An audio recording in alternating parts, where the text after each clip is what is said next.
is Rob Manfred, and I'm the commissioner of baseball. And I just want you to know it's not my fault. It's their fault too. The phone goes both ways. I mean, they could call me. I don't have to call them. They could call me. And by the way, I'm very optimistic that we will start the season on time. Trust me, I got this. And we'll talk about this and more on this edition of the Locked On Astros podcast.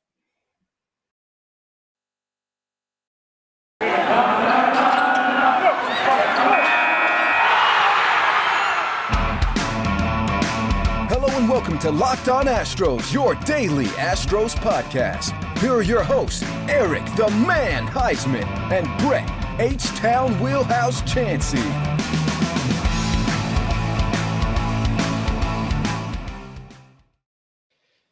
We are Locked On Houston Astros, and we hope that you join us for a daily Locked On Astros podcast. My name is Eric Huysman. You can find me on Twitter at Eric Talks Stros. Find the show at Locked On Astros, your team every day. Brett, where can I find you on Twitter? They can find me on Twitter at H-Town Wheelhouse and on Instagram and at Stros411 on Twitter, Instagram, and Facebook. Always positive. We're starting on time. Always Stros. And thank you for making Locked On Astros podcast your first listen every day, whether it's on YouTube. Have you subscribed? Why not? Go subscribe right now and give us a big thumbs up and go ahead and listen to us on your way to work, on your way home from work. Anytime you go to work, just listen to the Locked On Astros podcast and make us your first listen. And Brett, what about next Thursday? Don't we have a big event scheduled?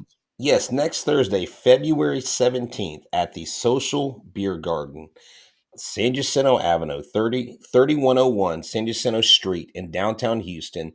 Check us out. We'll be live with Locked On Texans and Locked On Rockets. So it will be John, it will be Cody, it will be Jackson, it will be Eric and myself, and it will be a great event. They have a 20-foot Jumbotron. After we do our live podcast from 8 to 9, Eric, we're going to all watch the Rockets together. They kick off at 9:30 or tip off at 9:30 against the Clippers. They're on the road. So check it out. Come bring your friends. Come out, have some drinks, have some food and fellowship, and kick back in the backyard and watch the show live. All righty. So today it was supposed to be Rob Manfred coming out and saying, all right, guys, you know what? We're going to delay spring training because we haven't reached an agreement yet. But instead, he came up and said, you know what? Don't worry about it, guys. We got this. We're optimistic. I'm an optimist, and I think we're going to get this. And some of the stuff that he said today was a little head scratching. It made you say, what? Like he was talking about the luxury, the competitive balance threshold. Yeah, and it was like, wait, you're not going to change it? And a lot of players came out and said, wait, what did you just say? You're the one that said that you agreed that you're going to raise it. But MLB sports spokesperson came out and said, oh, wait, he misspoke about that. He misremembered about that. So I think that probably Mr. Manfred had a lot on his mind. And I think that according to a lot of reports, he was going to come out and say, we're going to delay spring training. But something happened. Maybe somebody slipped him a little cash under the table or something. And he changed his mind at the last minute and said, no, we will have spring training on time. And I'm optimistic the season will start on time. And they're supposed to meet on Saturday. So on Saturday, and they did say, we're basically always one breakthrough talk through, to get an agreement done. And so that's fine and well, but here's also what you got to think about is the posturing and the moving of the chess pieces on this chessboard. Is that if the owners come out, or Rob Manfred come out, who's basically speaking for the owners and says, oh, we're going to start on time, we're not going to delay the season, then that squarely puts pressure on the players, because now if they don't come to an agreement, they can now say, it's not my fault. We had a plan, and like you said in your little monologue, as your Rob Manfred acting debut, is it's not on me, it's on them. So now it's going to turn into the players are probably a little pissed that he did that. It would have helped the players if he'd have come out and said, "Yeah, we're going to delay the season." Then the players would say, "See, they don't even want to negotiate," but they're like, "Hey, I'm optimistic. I don't see what the big deal is. I think we'll have a full season. We're going to start on time. Of course we will. Everything's great. We are one conversation away from making an agreement." Yeah, you are, but you haven't been having any productive conversations. And so spring training is supposed to start this next week. That is correct. Supposed to On the start 16th. on the 16th. And And so they're not going to meet till the 12th. So how is this I'm like, supposed to what's work? the delay? Yeah, I mean, come on, guys. Like, why are you waiting till the weekend? I mean, geez, Louise, let's just get this thing going. And exactly, Jay Roberts said, "Be careful, don't slander Mr. Manfred. He might get his feelings hurt." We're not here to slander anybody in the process, but if anybody believes what he said, it was kind of like when the Texans owner came out and said this was the most diverse coaching search that I've ever been a part of. No, Cal McNair, it was not. Like, don't tell us something. Don't pee on our leg and tell us it's raining, right? Like, be honest with us. I want Rob Manfred to say, "You know what? I'm optimistic, but right now the two sides are far apart. And unless we grow together in this weekend process, there's a possibility that it could be delayed, but our goal is to move forward on time." That's what he should have said, but that wouldn't put as much pressure on the players. Am I right? Right. And so he said, in order for a season to start on time, they're going to have to agreements going to have to be reached by the end of February. They're totally willing to have a shortened spring training and only 4 weeks, and they think that that's enough time to get ready for the regular season. And so this is even though he didn't come out and say, "Yeah, we're not starting spring training on Wednesday." That does not mean. I mean, it's like it's on the 12th, and then it's like the meeting's on the 12th. There's no way they're gonna get everything together in that amount of time. So this is gonna be something. It's gonna be a lot of headache, but at least he's optimistic. But he spent a big part of the kind of the 20-minute monologue, so to speak, like kind of talking about the negotiating by the players and just saying, like I kind of said in my monologue, as you called it, it's not only my fault. Everybody's blaming me, and people are coming out on social media and saying that it's all my fault and everything like that. And it's just like, um, it just, people are just like putting all this pressure on me, and it's just not on me. It's a two-way street here, and the players have to give in. But I saw this great tweet, and I don't know who it is, and I can't give them credit for it. But that they said MLB, the players said, "Oh, we want $20," and MLB says, "Oh, we'll give you five." And then the player said, "Oh, we want $19," and the MLB says, "We'll give you $5." MLB, then the player said, "Oh, we want $17," and the MLB says, "We'll give you $5."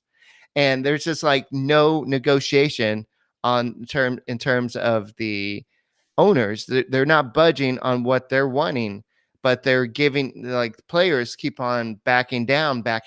Well, right. But I've got a better example. The players want 105 million, and the owners only offer them 10. Like, the actual figures to me are more divergent of an actual agreement here. And the problem is, you have got to realize and understand that the player manipulation of their time, of their service time, the salary manipulation that's involved in that process is a big benefit to the owners and their bottom line. If they relinquish that, Eric, their bottom line gets shorter and smaller earlier in the career of whatever player they have process. And you won't have these players taking these super sweet deals for the clubs like the Tatis Jr., like Wander Franco. I promise you right now, Juan Soto, that dude's getting around 500 million, and he is not going to sign early for some cheesy deal. He's not going to fall for that. The players just want more money sooner.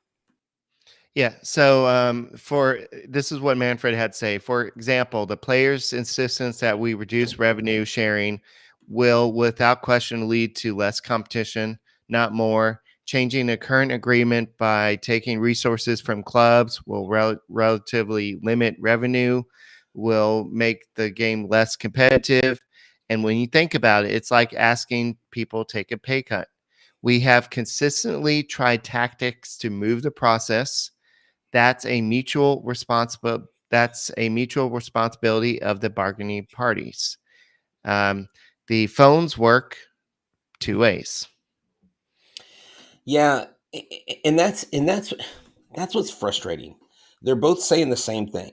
Well, we want something and they won't listen to us. Well, we want something and they won't listen to us. It's like you can't both be right and you can't both be wrong. That's why it's called compromise. Right. And but you wonder, so here's the thing. If the players don't get most of what they want, it kills their ability in the future in other deals. So you take less and less each time and you get screwed in the process. They're going to remember that whenever this deal is up. Oh, that we kind of push them around a little bit. So now everybody's trying to put their big boy pants on. And it is like our listeners have been mentioning, it's almost like Rob Manfred went up there with the confidence of 10 Built Bars. He went up there and he was like, man, I had a case of Built Bars. I'm feeling good. I'm eating healthy. These things are wrapped in 100% chocolate. And whether Major League Baseball starts on time or not, I get up every morning. Rob Manfred said he eats Built Bars. That's right, because we know New Year's resolutions are all but gone. Maybe you're pushing through and you're persevering. Great for you. If you aren't, even if you are, grab a Built Bar. Why get a candy bar? Why get these other protein bars that are chalky? They don't taste good. They're full of stuff you don't need. The average Built Bar has 130 calories, 4 grams of sugar, 4 grams of net carbs, 17 grams of protein. Compare that to your candy bar. I won't even read the stats. They're embarrassing. But they also have these Built Puffs. It is the first ever marshmallow, protein infused marshmallow wrapped in 100% chocolate. They're amazing. If I were you, I would go to built.com right now. Use the promo code LOCKED15 to get 15% off your order. Right now, they have this month white chocolate cookies and cream. It's amazing. It's delicious. Any of their white chocolate Built Bars are phenomenal. So go to built.com and use the promo code LOCKED15 for 50% off your order. Promo code LOCKED15 for 50% off at built.com, the best bar in the biz. All right. So just to kind of close out on this discussion, Rob Manfred says once the CBA is reached, whenever that is, it will take less than a week to get spring training underway.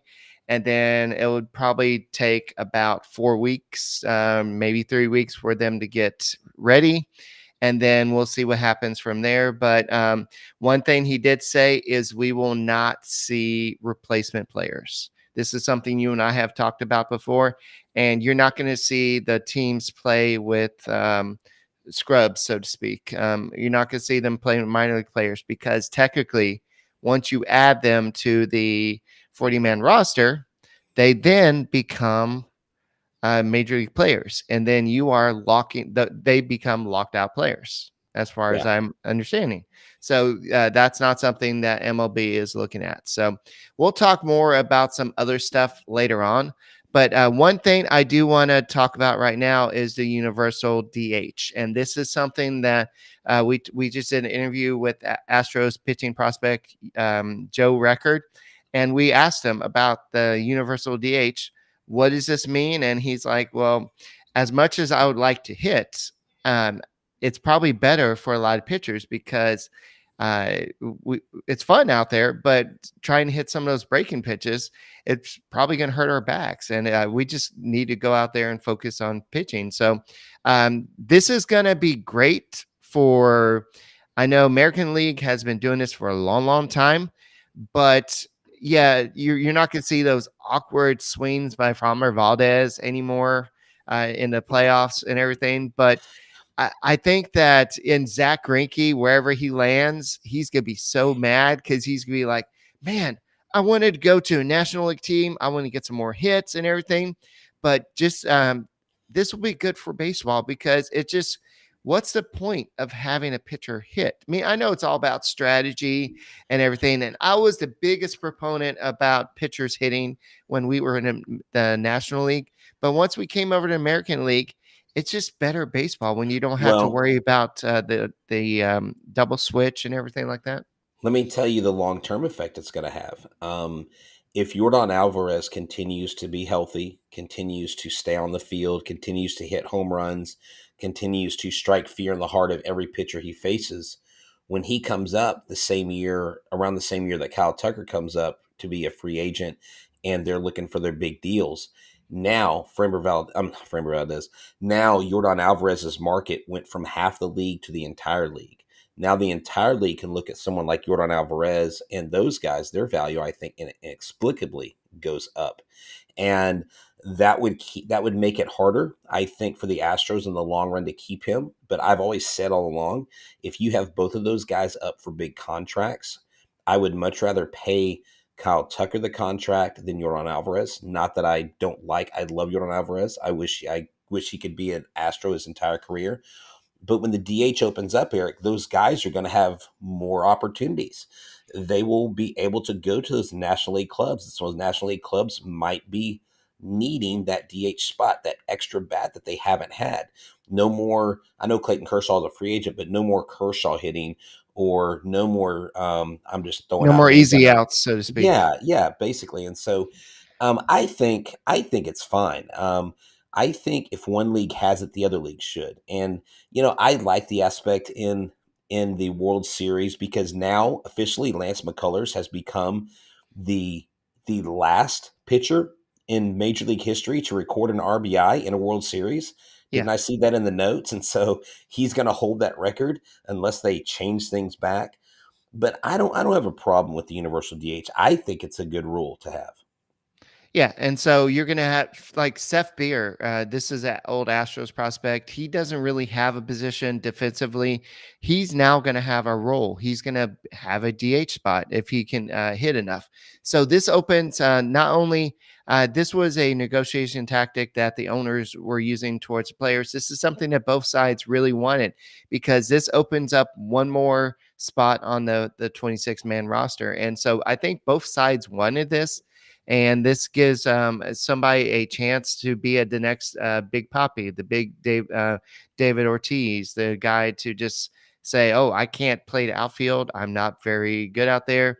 I'm not really good at first base either. So this is my chance to really get a chance to hit. So I know pitchers, there's some pitchers out there, the Madison Bumgarners, the guys that are really good hitters overall.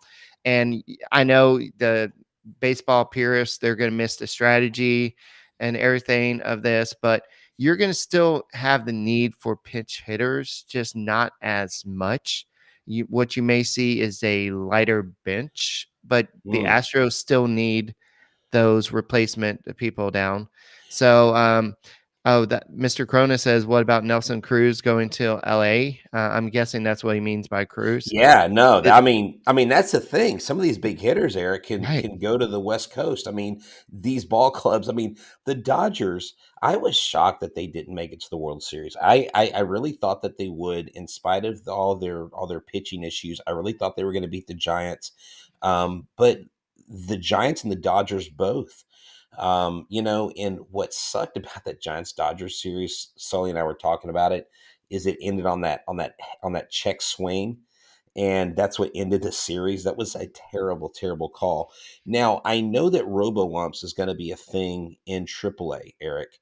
They're going to do it in AAA. They've done it before in Sugarland when they were independent, and they said it was pretty seamless.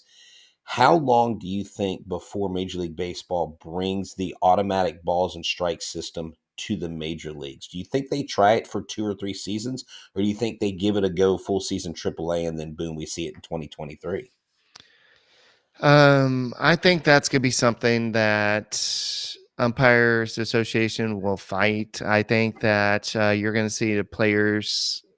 I don't know. I think they're gonna have to really see how it goes in AAA, because I've heard mixed reviews. I've heard people say that balls in the dirt are called strikes sometimes, as long as they cross the plate. So it just But see, with that, what a lot of people don't realize, and I found this out firsthand, asking sitting in the press box a lot last year at Constellation Field, is the umpire has the right to overrule a call. Like it doesn't have to be that. So if it is a faulty thing, like it bounces in the dirt, the umpire doesn't have to call a ball if he gets the strike signal. And it's okay. literally it is very fluid. It's not like a delayed thing. It's not like having to wait to hear someone hit So you something don't in the argue background. with the robot umpire. You're don't like, you stupid robot. You're stupid. You don't. It is not a robot. No, it's not an actual robot. It's a sensor, I and know. they get a yeah. They get notice. They get a ring, and so no more draft pick compensation. What That's something explain else that? that Rob Manfred also announced. He announced that there would be no more draft pick compensation. I don't know if that means including this year's group, Wow. but that we're talking about the qualifying offers. So you know how if you sign a free agent, you have to give up a draft pick in order to sign that player, and Mm, so I know a lot of people are like, "Oh, we lost George Springer, but at least we could get a pick back, and we got a pick right. back. We may be losing Carlos Correa, but at least we get a pick back. Now, how much will it suck if we don't get that pick back?" So then you're like, "Okay, well, you could have Interesting. traded him." But And so, okay. So let's let's think about this logic, Eric. I mean, I'm like taking my glasses off for this. Let's think about this logic. They don't want the small ball clubs to be hurt by the competitive balance tax or the players taking more money from them, but they're willing to take away a compensation draft pick from a lower level club that loses a player to a free agent and then in result hurt that club in the long run, thus keeping them in the cellar longer. Do you understand I mean, yes, automatically that's what but I think of. It doesn't make sense to me. that player will still be drafted by another team. What they're looking at is they're looking at the free agents who teams are passing on because they don't want to give up a draft pick. That's why. I You see. remember all Okay. these like Dallas Keuchels in Oh, the okay. past Okay. where they didn't want to sign him until a certain time because they didn't want to give up a draft pick.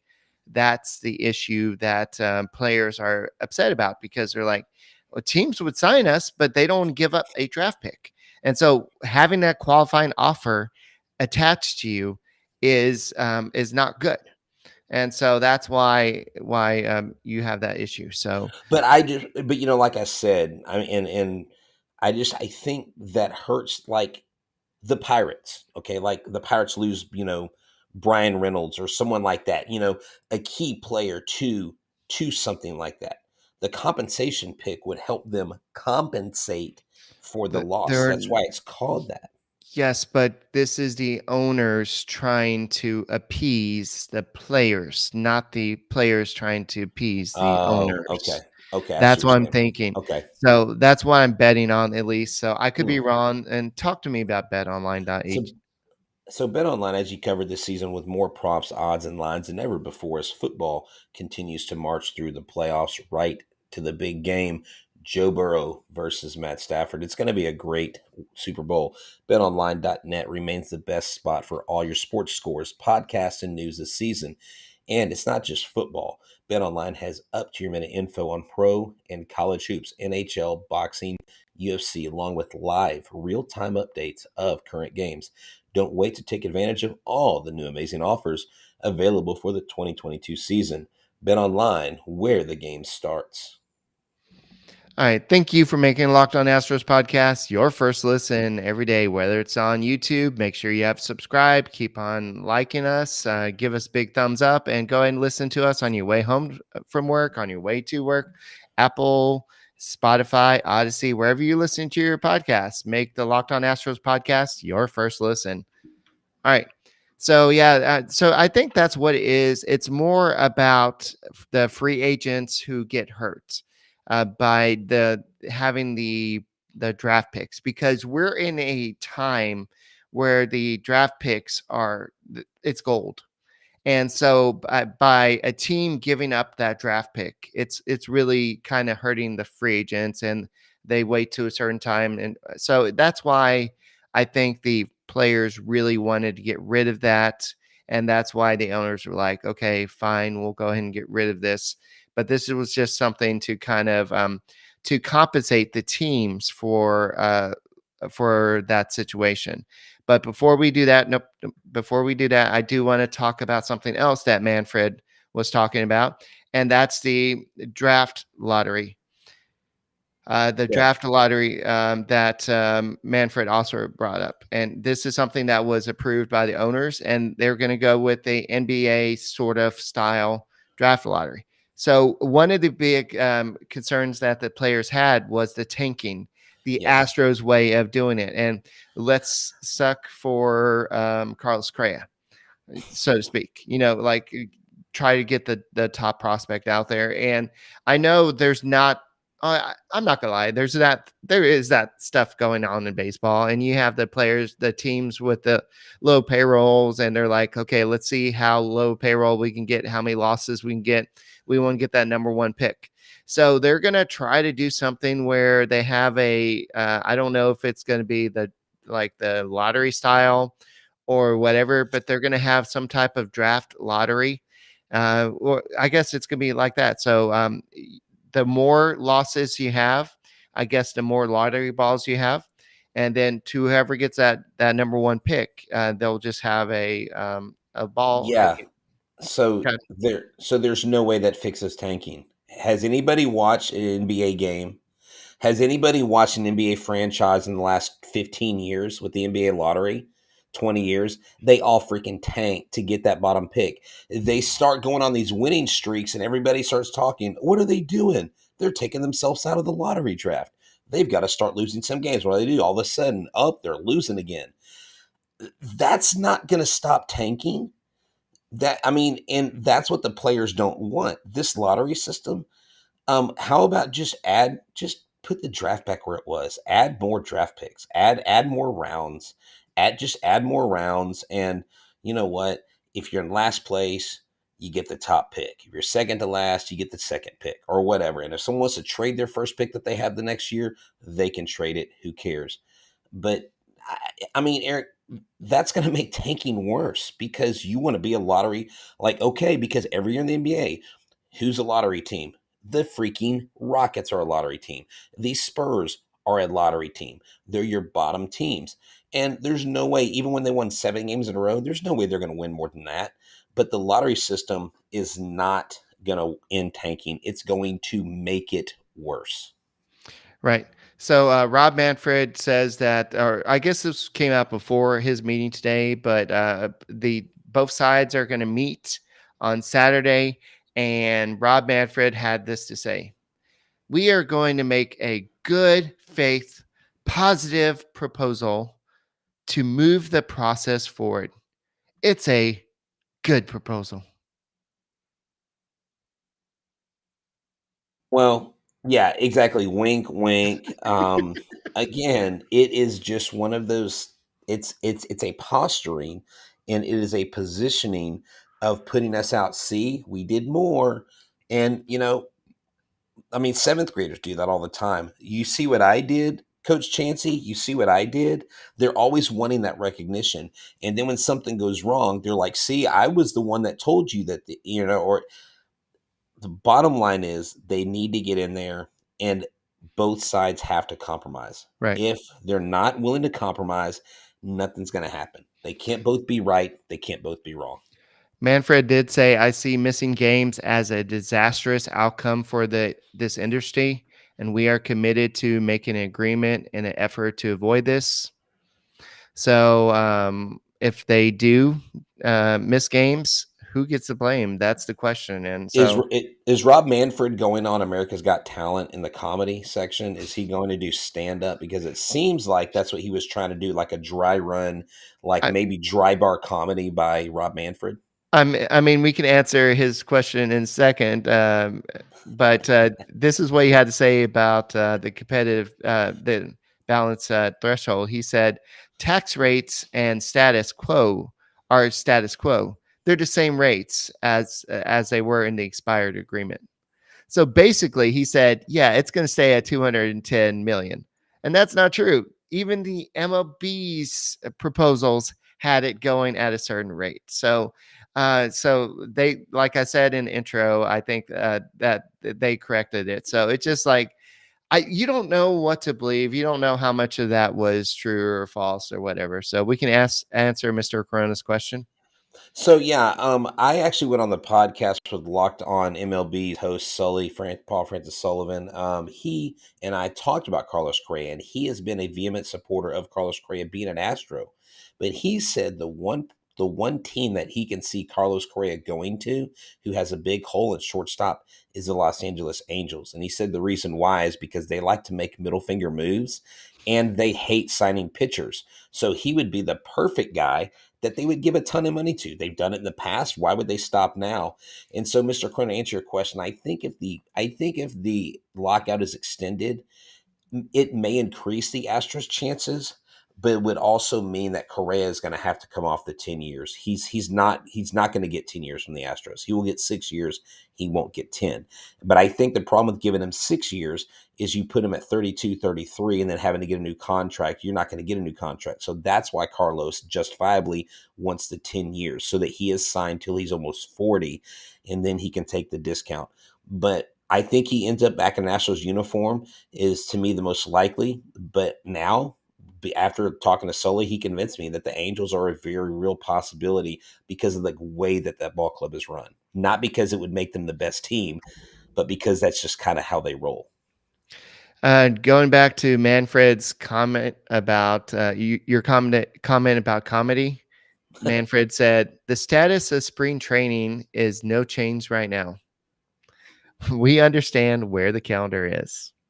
Yeah. So going back to your comment about Carlos Correa joining the Angels, how many big dollar bats can you have in one lineup?